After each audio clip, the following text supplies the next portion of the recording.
Franchise movies are undoubtedly the backbone of movie box office in the country today. Much like Hollywood that has lapped this cash cow for long and inspired the trend in Indian cinema. Well, it isn't an inherently bad thing either.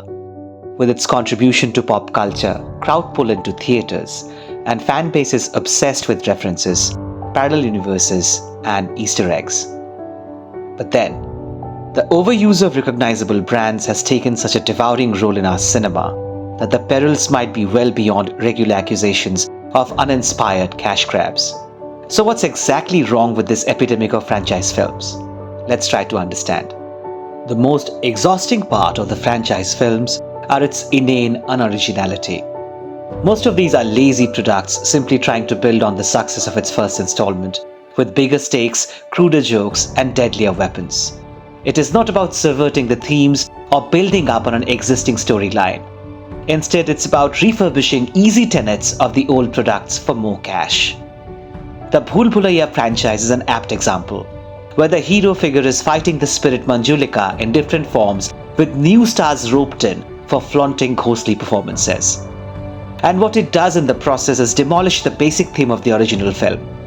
Bhool Bhulaiya and its Malayalam original Manichitratadu was about the logical analysis of a paranormal scenario. But in its corporatized sequel, it turns into an horror comedy with a fight between a Baba and a spirit, defeating the theme of the first film. And then, in the new third installment, the Baba returns with more spirits, bigger mansions, further gags, the same catchy theme music, and the Ami Je Tomar number that's a part of all the three films. So understand how the hit elements are being milked again and again, and while the music returns, the hero's love interest from the second film changes in the third installment so that typical romantic titbits and sexual undercurrents can be repeated.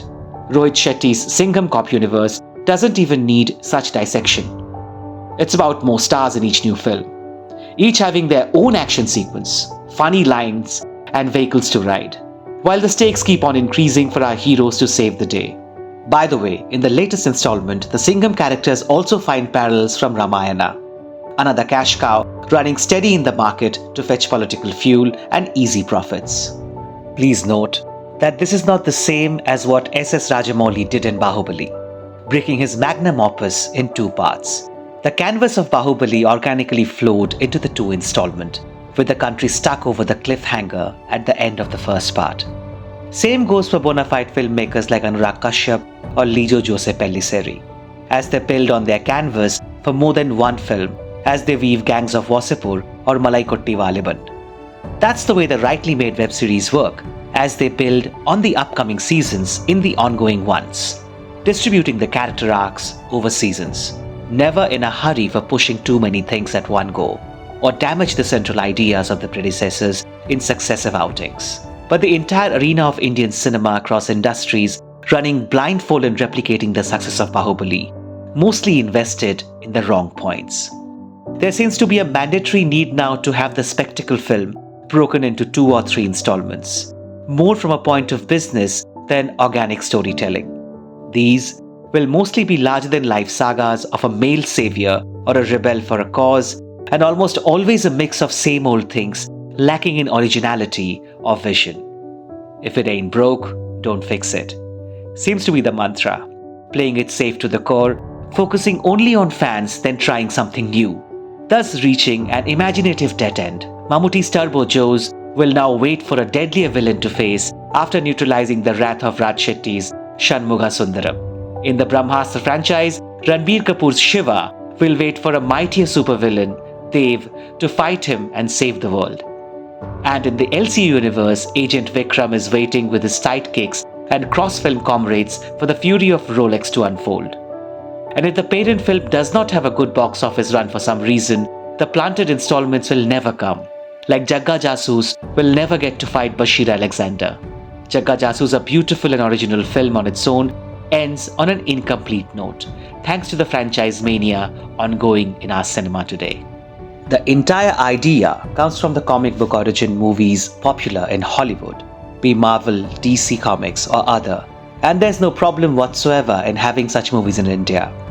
But what if every major release becomes a comic book movie controlled by corporate studios?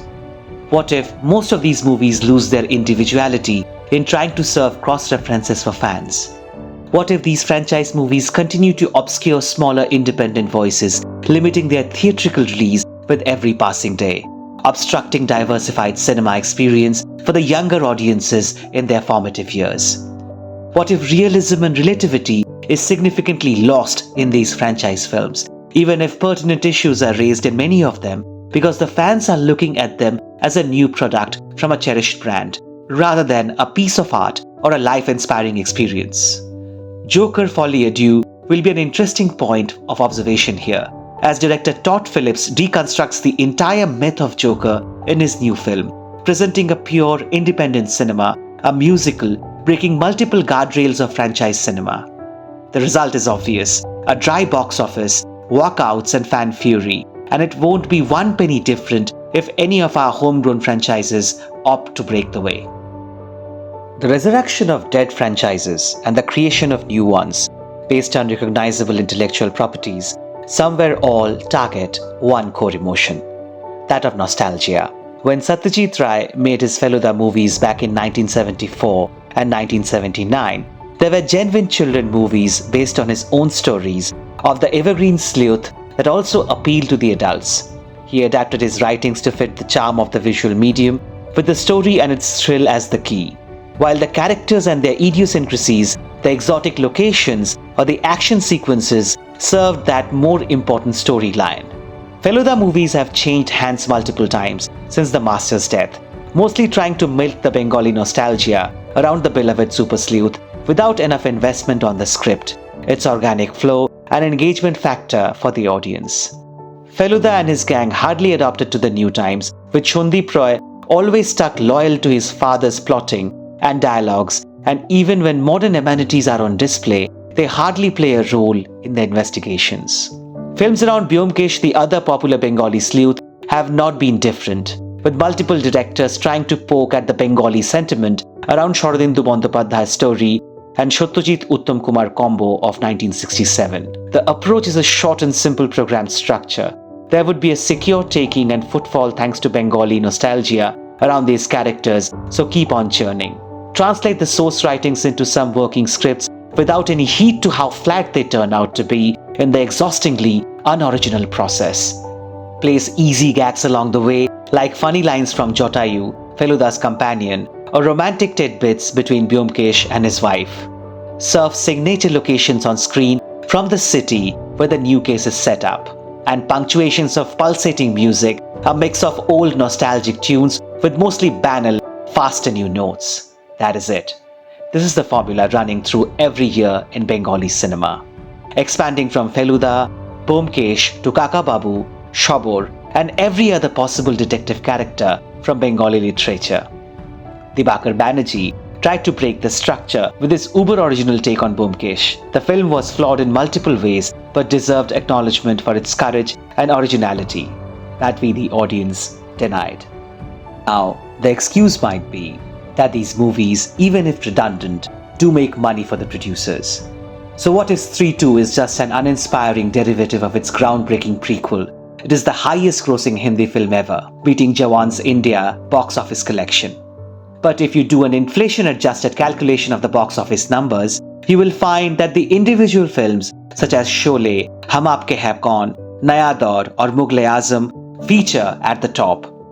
And there's Bahubali up there in the list, establishing once again that Rajamouli saga was way different from the blind box office race of more profits with less efforts. The effort to make the cinema experience memorable, the films we just mentioned are that we remember for ages, unlike the products of the franchise epidemic we are sitting in. Franchise films can be a lot fun for children and adults. However, if that's everything that the people are consuming, then it's a problem. A problem that any capitalist structure creates. In trying to control the needs and demands of its consumers, it creates a major gap in the wealth of knowledge and experience that individual films provide, independent films offer. Thereby lies the responsibility of us, the audience, as the entire structure lies on our falling prey to the corporate traps. There always has to be a balance that seems to be fading away. It is us, the audience, who need to bring that back. Well, that is all from us today. Thank you for watching. If you like our content, please consider subscribing.